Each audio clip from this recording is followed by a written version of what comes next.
Shalom, shalom, shalom, ma sœur. Je te fais ce voice pour te faire part d'un songe que j'ai eu il y a de cela quand même quelque temps.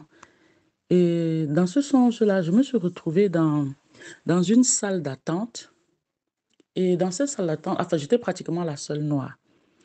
Et à un moment donné, je me suis levée pour sortir. Et en sortant, j'ai dit, je ne vais pas me vacciner. Donc, dans cette salle d'attente, les gens n'attendaient pas forcément pour se faire vacciner, mais quand je me suis mis debout, quand je sortais, j'ai dit, je ne vais pas me faire vacciner. Et toutes ces personnes, toutes ces femmes qui étaient dans la salle se sont retournées pour me regarder. J'ai dit, après, je dis, on ne se vaccinera pas.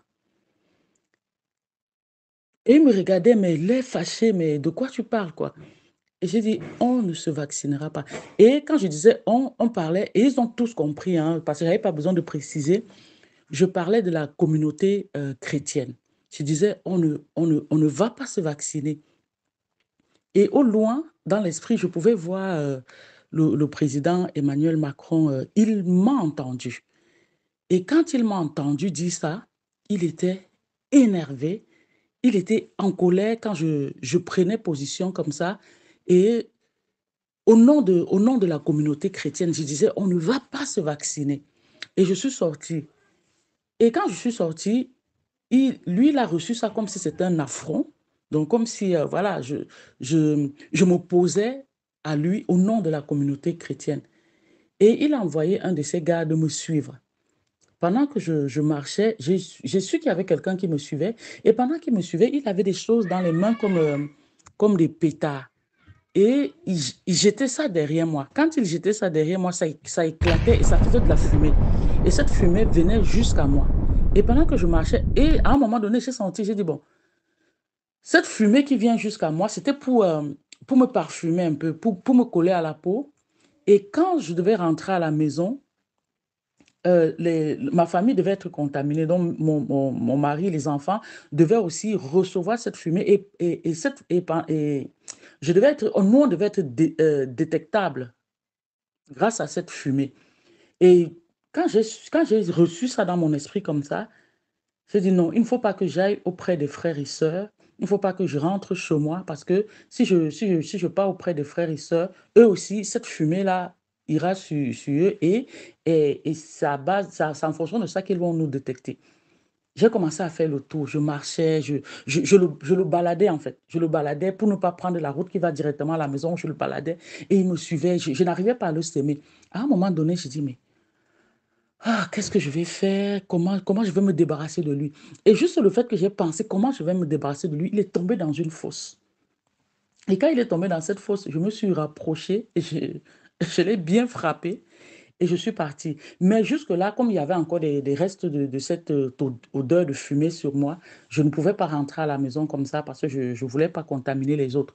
J'ai continué à me balader et je suis revenue vers le centre. Et quand je suis revenue vers le centre, il y a une personne qui est venue annoncer au président que non, il n'a pas réussi. Il n'a pas réussi la mission.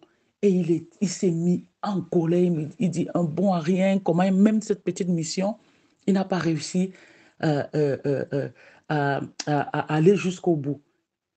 Et après, il m'a vu. Quand il m'a vu, il s'est mis en colère et il s'est levé pour dire lui-même maintenant, il va venir pour m'affronter. Et quand je l'ai vu, j'ai commencé à courir. Il a commencé à me poursuivre. Je cours, j'arrive à un niveau, il y avait un mur. Je me suis évaporée, je suis rentrée dans le mur. Donc j'étais comme, j'étais comme de la fumée. Et je suis rentrée dans ce mur-là. Et dans mon cœur, je disais que j'espère qu'il ne va pas me voir, j'espère qu'il ne va pas me voir. Et quand il est passé, quand il est arrivé au niveau de ce mur, il a senti qu'il y avait une présence. Il s'est arrêté devant le mur. Et moi, je le regardais tout droit comme ça dans les yeux. Il dit, j'espère qu'il ne m'a pas vu. Mais il avait senti ma présence dans ce mur. Et il a envoyé ses mains dans le mur pour vouloir me faire sortir. Et il tirait pour me faire sortir de ce mur. Il n'arrivait pas à me faire sortir. Il me tirait, mais il n'arrivait pas à me décoller de ce mur. À un moment donné, il a lâché. Il s'est énervé et il est resté là devant moi. J'ai vu, il a commencé à arracher sa peau. Avec toujours ce sourire-là, et je voyais ses dents bien longues et ce sourire au coin.